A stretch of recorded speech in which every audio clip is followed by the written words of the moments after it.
Hey guys, I'm a South Indian and I'm a YouTuber. In this video, I want to talk about why there is a wrong belief in India that South Indian people cannot speak English.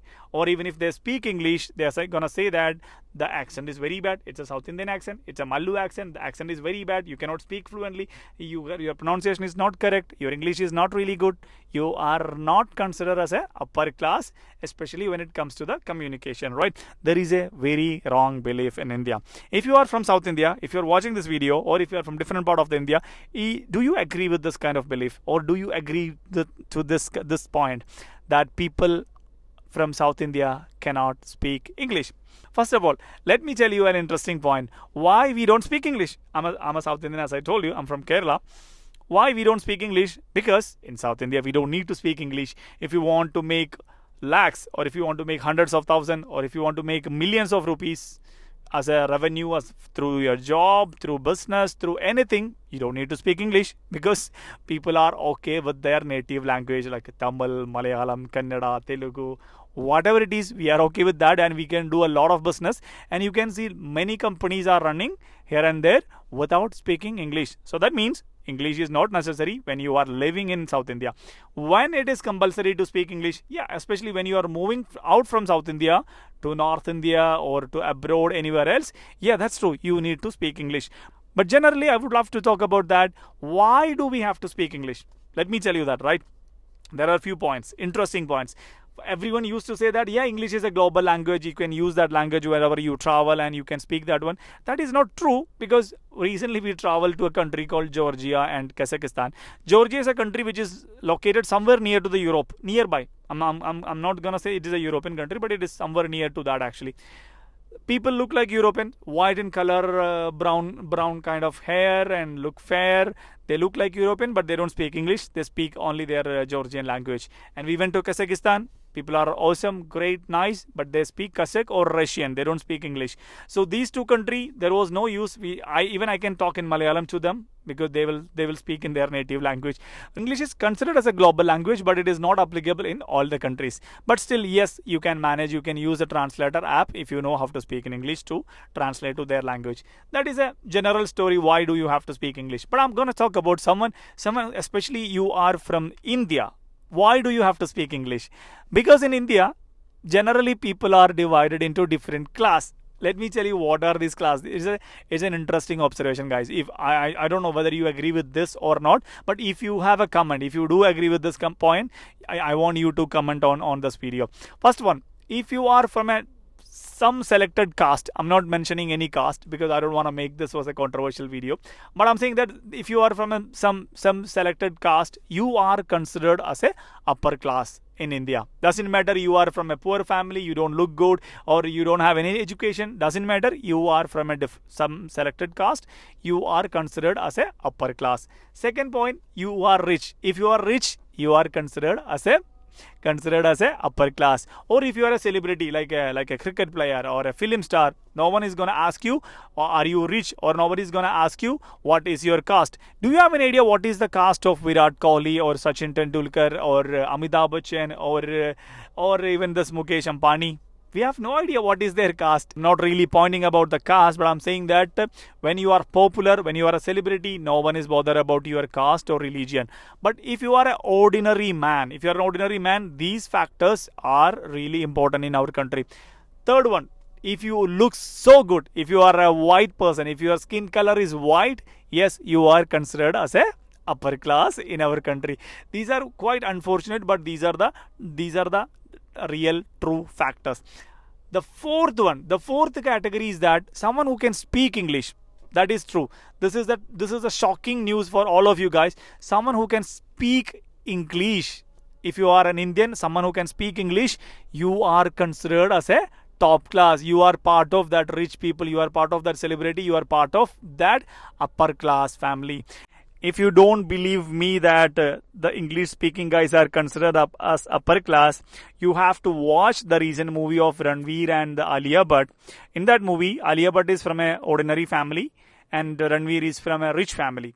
But the difference is that, yeah, he is from a rich family, but he cannot, or he don't speak English fluently. But Alia Bhatt She is from an ordinary family, but from a well-educated family who can speak English fluently. So one day there was a discussion going on, a kind of roundtable discussion going on in Aliabad family, or their relatives, and everyone was talking about some cultural things. Deep dive discussion was going on. So Ranveer wanted to pay a part of that discussion. He came in and he asked, "Okay, let me give you some of my thoughts, and can I share some of my ideas?" So one of her auntie, Aliabad's auntie in that movie, she told him that, "No, how can you share, because you are not fluent in English, or you cannot speak in English?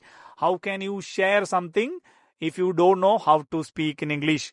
That means even though he was a rich guy, is a far better in financial condition, but still those guys were consider him as someone who cannot speak English, someone who cannot speak properly, especially in English. So that clearly shows that in India, there is a wrong belief that someone who cannot speak English, they are not good. I don't know who made this kind of belief. I don't know on what basis people are believing in that category. Doesn't matter. Only thing is that we cannot go and change the society. We cannot go and change the belief on one day.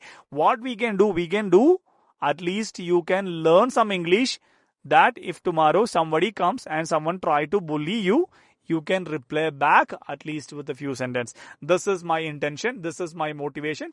And the third point, this is an interesting point. As I told you, when you travel abroad, when you travel to different countries, or when you work abroad, you will come to know that speaking English is the only concern.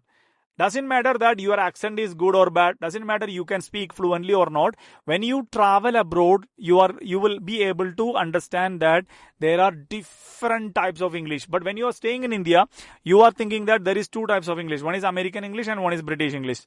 But actually, in real world, there are hundreds of English. Same like your mother tongue. If I'm a guy from Kerala, we speak Malayalam. But if you travel from Trivandrum, one side of Kerala, to the other side, you will see 14 types of different Malayalam. Every 100 kilometer, we change the accent. This is applicable in English also. When you go to when you travel outside, you will understand there is a Chinese English, there is a Russian English, there is Australian English, there is New Zealand English, there is African English, there is Arabic English. Everyone is speaking English, but everyone is speaking English in their own accent, and none of these accents were considered as a bad accent, except in India. They are considering that your South Indian accent is very bad. I spoke to many guys from Russia, China, Africa, or from Arab countries. They all speak with their own accent. If someone speaks fluently, I felt that, okay, someone who's talking continuously, fluently, without any kind of issue in the flow, those guys are facing some challenge when you talk to a non-native speaker from a different country, because they don't understand your fluent English. They will say, "Why are you talking so fast? Can you speak slowly? Why don't you speak slowly?"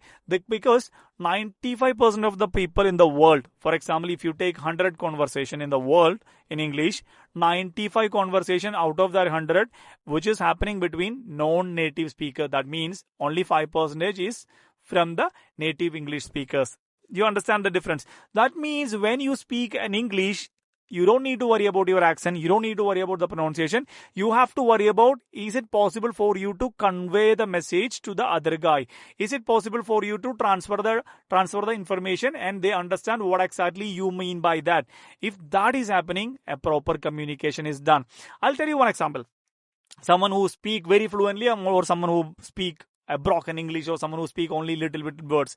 One day, when I was working in a pharmacy in Dubai, it is, that it is an international market actually. When we were working as a pharmacy, I was assigned in the pharmacy with two pharmacists. One is senior pharmacist, one is a trainee pharmacist. Senior pharmacist, yes, he can speak English fluently, and the trainee, the junior guy, he is from Africa. He don't speak fluent English. He is speaking a broken English. One European lady came to our pharmacy and she wanted to buy something.